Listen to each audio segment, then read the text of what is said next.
खुद 74-75 साल के हो गए, तो मुझे विश्वास है अपनी बनाई हुई नीति में ये मार्गदर्शक मंडली में बैठे।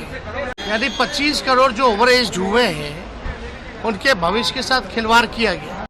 प्रधानमंत्री नरेंद्र मोदी की उम्र हो गई है, अब उन्हें संन्यास ले लेना चाहिए। ये हम नहीं कह रहे, बल्कि ये कहना है नेता प्रतिपक्ष तेजस्वी यादव का। जी हाँ, तेजस्वी यादव ने प्रधानमंत्री नरेंद्र मोदी पर जोरदार हमला बोला है।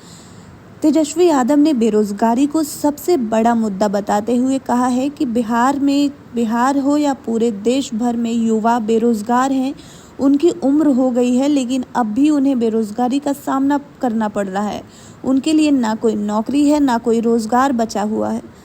ऐसे में अगर उनकी एज हो गई है, उन्हें नौकरी नहीं मिल पा रही है, तो प्रधानमंत्री नरेंद्र मोदी को खुद ही संन्यास दे देना चाहिए। तेजस्वी यादव ने कहा है कि मुझे उम्मीद है कि जो मंडली के बारे में नरेंद्र मोदी ने बात की थी कि 75 साल की उम्र होने के बाद उस मंडली को लोगों को ज्वाइन कर लेना चाहिए, तो अब समय आ गया है कि नरेंद्र मोदी की उम्र भी 75 साल से कम नहीं होगी। नरेंद्र मोदी को खुद ही उस मंडली में शामिल हो जाना चाहिए। आप खुद सुनिए ये बयान तेजस्वी यादव क्या कुछ कह रहे हैं प्रधानमंत्री नरेंद्र मोदी को लेकर। कि प्रधानमंत्री के गलत नीतियों के कारण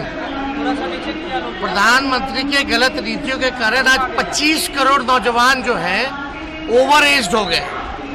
यानी जो युवा ओवर एज हुए हैं वो बेरोजगार हो चुके हैं, बहाली नहीं निकल रही है, कुछ नहीं हो रहा है, नौकरी नहीं मिल रही है, तो ओवर एज हो गए 25 करोड़ युवा बेरोजगार। यानी 25 करोड़ जो ओवर एज हुए हैं उनके भविष्य के साथ खिलवाड़ किया गया। और 25 करोड़ जो संख्या है वो मामूली संख्या नहीं है।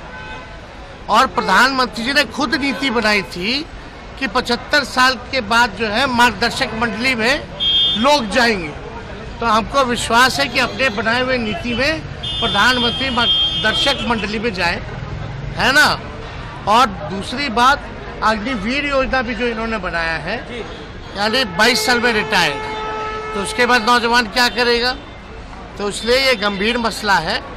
और जब 22 साल में इन लोगों को रिटायर कर रहे हैं, 25 करोड़ को ओवर एज कर रहे हैं, तो खुद 74-75 साल के हो गए, तो मुझे विश्वास है अपनी बनाई हुई नीति में ये मार्गदर्शक मंडली में बैठे।